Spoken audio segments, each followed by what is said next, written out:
Assalamualaikum warahmatullahi wabarakatuh. Hai teman-teman, perkenalkan nama saya Harnum Siawati. Di sini saya akan membacakan cerita tentang si kancil dan siput. Yuk kita lihat ceritanya. Suatu hari, angin berhembus semilir membuat penghuni hutan mengantuk. Begitu juga dengan si kancil. Untuk mengusir rasa kantuknya, si kancil berjalan-jalan di hutan sambil membusungkan dada.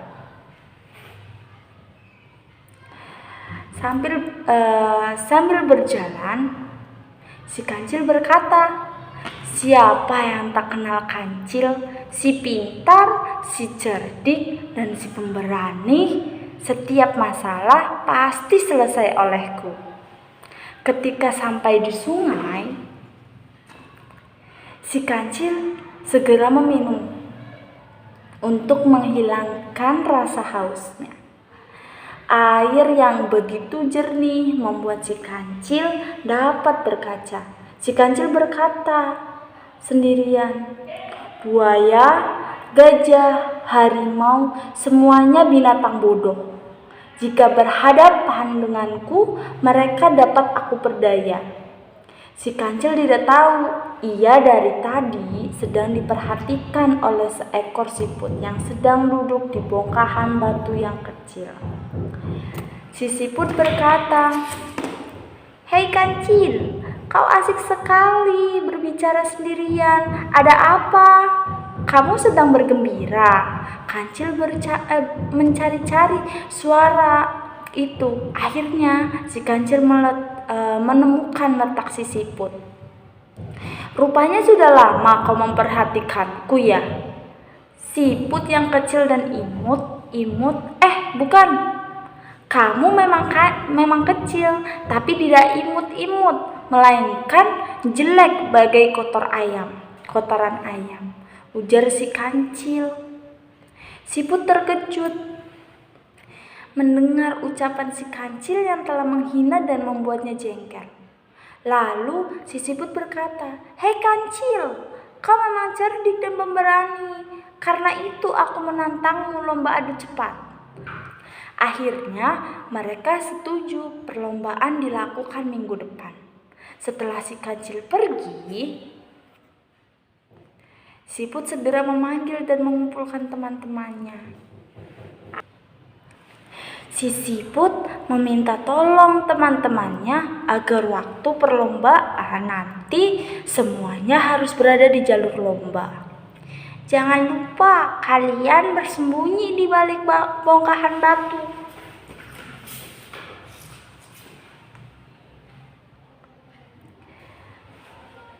Dan salah satu harus segera muncul jika si kancil memanggil. Dengan begitu, kita selalu berada di depan si kancil, kata siput. Hari yang dinanti tiba. Si kancil dengan sombongnya merasa ia pasti. Hari yang dinanti tiba. Si kancil dengan sombongnya merasa ia pasti akan sangat mudah memenangkan perlombaan ini. Siput mempersilahkan kancil untuk berlari duluan dan memanggilnya untuk memastikan sudah sampai mana. Perlombaan dimulai. Kancil berjalan dengan santainya, sedangkan si siput segera menyelam ke dalam air. Setelah beberapa langkah, si kancil memanggil si siput. Tiba-tiba siput muncul di depan kancil sambil berseru, "Hai kancil, aku sudah sampai sini." Kancil terheran-heran. Segera ia mempercepat langkahnya. Kemudian ia memanggil siput lagi. Ternyata siput juga berada di depannya. Akhirnya si kancil berlari, tetapi ia panggil si siput. Ia selalu muncul di depan kancil. Keringatnya bercucuran, kakinya terasa lemas, dan nafasnya tersengkal-sengkal. Ketika hampir finish, ia memanggil si siput, tetapi tidak ada jawaban. Si kancil berpikir, siput sudah tertinggal jauh, dan ia akan menjadi pemenang perlombaan. Si kancil berhenti berlari. Ia berjalan santai sambil beristirahat. Dengan senyum sinis kancil, dia berkata, "Kancil memang tiada duanya."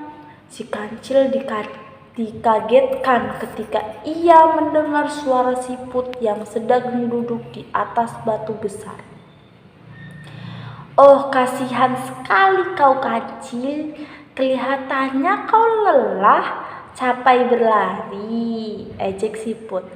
"Tidak mungkin. Bagaimana kamu bisa lebih dulu sampai?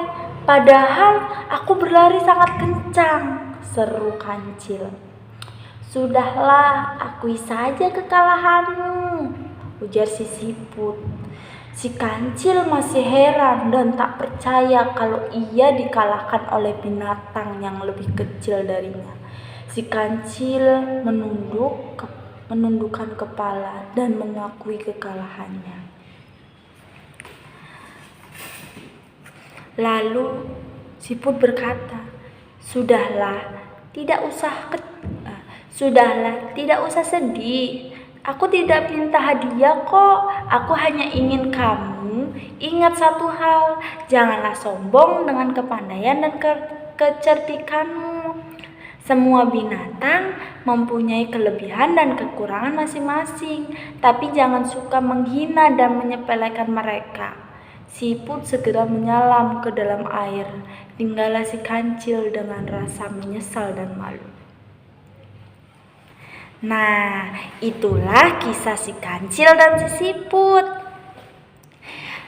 Dari cerita yang sudah kita dengarkan tadi, dapat kita simpulkan bahwa kita sebagai seorang manusia tidak boleh memiliki sifat yang seperti si kancil ya. Jadi adik-adik sekalian, berbuat baiklah dan jangan sombong walaupun kalian mempunyai kelebihan, karena kita semua mempunyai kelebihan masing-masing. Yang terpenting kita harus selalu bersyukur ya, jangan sampai kita mempunyai sifat seperti kancil. Baiklah, itu saja cerita hari ini. Saya akhirin. Assalamualaikum warahmatullahi wabarakatuh.